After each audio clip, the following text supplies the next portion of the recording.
ನಮಸ್ಕಾರ, ನನ್ನ ಹೆಸರು ಚಿದಂಬರ ಅಂತೇಳಿ.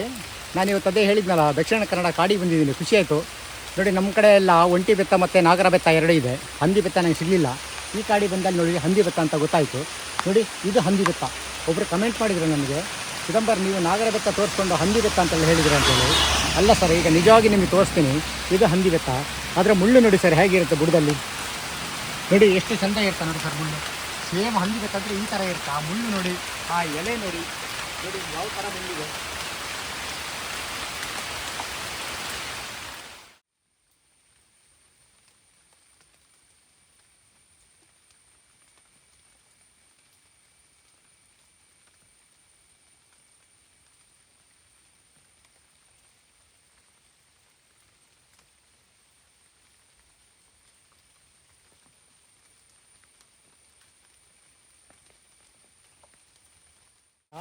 ಈ ಒಂಟಿ ಬೆತ್ತಕ್ಕಿಂತ ಸ್ವಲ್ಪ ದೊಡ್ಡದು ಸಿಗುತ್ತೆ. ಹಾಗೆ ನೋಡಿ ಅದರದ್ದು ಗಿಡ ತೋರಿಸ್ತೀನಿ ಸರ್.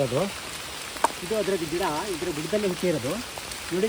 ಇದರದ್ದು ಎಲೆಗೆ ನೀವು ನಾಗರ ಬೆತ್ತ ಹೇಳಿದ್ರಿ ಸರ್, ಇದು ಹಂದಿ ಬೆತ್ತ. ನೋಡಿ, ಬುಡದಿಂದನೇ ಇದು ಮುಳ್ಳು, ಇದು ಬುಡದಿಂದ ಮುಳ್ಳು ಇದು. ಹಾಗಾಗಿ ಇದು ಹಂದಿ ಬೆತ್ತ ಕಂಪ್ಲೀಟಾಗಿ ನಾನು ವೆರಿಫೈ ಮಾಡಿ ನಿಮಗೆ ಹೇಳ್ತಾ ಇದ್ದೀನಿ.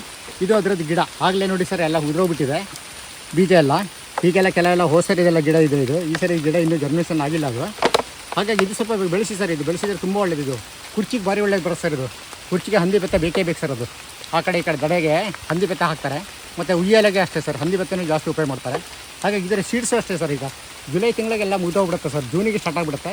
ಇದ್ರ ಸ್ವಲ್ಪ ಸೀಡ್ಸ್ ಎಲ್ಲ ಕಲೆಕ್ಟ್ ಮಾಡಿ ಸರ್. ಆದಷ್ಟು ಈ ಫಾರೆಸ್ಟ್ನವರು ಆದಷ್ಟು ಗಿಡ ಮಾಡ್ತಾ ಇದ್ದಾರೆ ಸರ್. ತುಂಬ ಖುಷಿಯಾಗುತ್ತೆ. ರೈತರು ಒಂದೊಂದು ಹಾಕ್ಕೊಳ್ಳಿ ಸರ್, ಮನೆ ಹತ್ರ ಎಲ್ಲ ಒಂದೊಂದು ವೆರೈಟಿ ಹಾಕ್ಕೊಳ್ಳಿ ಸರ್.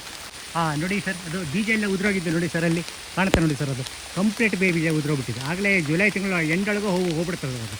ಹಾಗಾಗಿ ಜೂನ್ ಫಸ್ಟಿಗೆ ಶುರು ಮಾಡ್ಬೇಕು ಸರ್. ಯಾವಾಗ ಬೆಳೆಯುತ್ತೆ ಅಂತ ನೋಡಿ ಆ ಬೀಜ ಕಲೆಕ್ಟ್ ಮಾಡ್ಬೇಕು ಸರ್. ಓಕೆ ಸರ್, ತುಂಬ ಥ್ಯಾಂಕ್ ಯು.